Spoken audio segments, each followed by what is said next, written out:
jarana wanni mootummaan mirga hojjettoota kanaaba kabachiisuu qabuuf doolaara isaantu fida. Amma doolaara biyya alaatii galu jaan kana kasin ergitan xiqqa ka Ameerikaa irraa ergamus xiqqa dachaan hedduun ka biyya arabaatii dhufu mana beektanii doolaarri guddaan Itoophiyaa dhufu ka bunaatiis ka caalu ka gargaarsa faranjiitis ka caalu ka isin ergitanis ka caalu dachaa hedduudhaan maallaqa ijoolleen tuni biyyoota arabaa keessatti dha jechuudha. Mootummaan kuni ka lubbuun keessa jirtuun maallaqa ijoolleen tun gara biyyaa maatii isiitiif ergituun mootummaan irraa fayyadamaa jira ijoollee sanarraa. Mirga ijoollee sanaa kabachiisee maallaqni isaan argatan galiin isaan argatan akka wayyaa'u gochuun faayiduma mootummaa kanaati jechuudha. Gaafa dura galleessan gaafa Dr. Roqnaan ministeera Haajaa Alaa ture yaalii goggodamaa ture leencollee gaafa achi ture hanga tokko yaalaa ture. Garuu qajeelfamni sirriin rakkoon jiru Itoophiyaan yeroo ammaatti tarsiimoo fi imaammata Haajaa Alaa akka hin qabne beektanii Itoophiyaa has no foreign policy. Ijuu dunuunfatanii oofuu jiran. Ambaasadoota gaa yaaman gaqqabaniiti beekun obbolichi kararra ijaaran kana agarsiisanii torbaan lama turisanii ergan.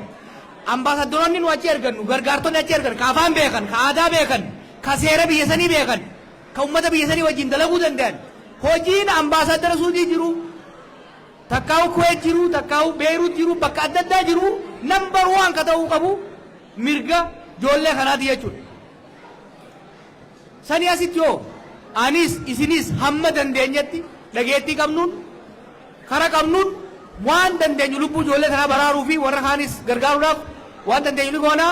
Gurbaan nagaa fatte sun gara ooflaayiniitiin naquun namitti odeeffannoo ol jijjiirree waan ajjatamuu qabu waliin mari'annaa jechuudha. Gaafiin biraa ilaalcha Itoophiyummaa fi ilaalcha Oromoo dhiiroo ani irratti bulisitti illee kijibu Itoophiyaa fi Oromoo waliif haallaa turanii amma araaramuun dirqama. Wali araarsuu qabna Itoophiyaan ka Oromummaas Amaarummaas Tigrummaas Somaalummaas Walaayitummaas keessa calaqqisiiftu akka taatu godhuun dirqama. Adda adda deemuun nama tokkoof illee hin fayyadu. Adda deemuun illee hin dandeenyu wali araarsuun dirqama. Kana fudhadhaa yoo hadhaa ishuu kanarra buusaa dirqama kun. This must wanni akkasitti hin dandeemu hin danda'amu kun.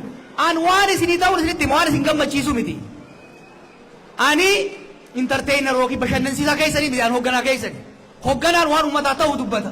Waan ummataa ta'uu dalaga malee waan ummata harka dhooyisiisu takkaa'uu ziis goosiisu san hin barbaadu. Wanni Oromoodhaa ta'u ummata keenyaa ta'u waan ammarra keenya qabachuu miidhaan maqaa Itoophiyaatiin nurrattis maaliif jechuun jira jituu kana. Akkuma kalees maqaa Itoophiyaatiin nuti miidhamaa jirru har'a ijoolleen nuti amma warra baafne maqaa Itoophiyaatiin saba biraa miidhaa jiran. Kun jibba farra Oromoo akkuma kalee nuti maaliif barre Itoophiyaa bara haraam nuti taateeti miti. Takka Baaybilii takka Quraanni haraam nuti hin goone. Miidhaa maqaa Itoophiyaatiin nurra gahaa tureetitu Itoophiyaa nu jibbisiise. Har'a maqaa Itoophiyaatiin miidhaa saboota adda addaa irra gahu Itoophiyaa osoo hin ta'in Oromoon akka jibban godhaa jira jechuudha. Kanaaf har'a Amaaraaf kan falmuu qabu, Tigraayaf kan falmuu qabu, Somaaleef, Walaayitaaf kan falmuu qabu adda durummaan Oromoodha.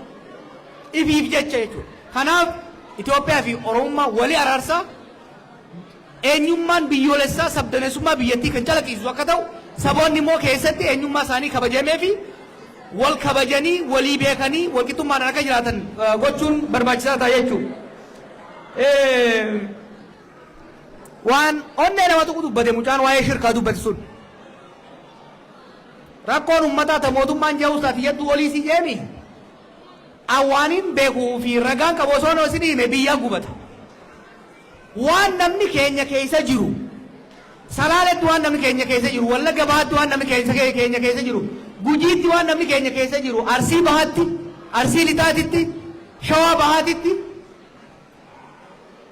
wallahi namni Oromoodhaa namni biyya sanii akka ammaa kana takkaa dararamee salphatee hin beeku. Kuni anjoollee ammaan gora jirtu waan mormuufi miti. It's a fact. Mee keessattuu warri biyya alaarraa biyya san dhayitan abbaa feetan deeggaraa mootummaa deeggaraa yoo barbaaddan garuu Finfinneef Adaamaaf dirree dhawaa teessanii hin deeggarinaa. Yoo sodaattan miilaan Adaamaadhaa bahu sodaateeti Adaamaa ta'ee mootummaa faarsa kijibaan. Boosan dhaquu hin danda'u wanni kijibaa. Sodaree dhaquu hin danda'u. Gabba'uu hin danda'u. Maaliif?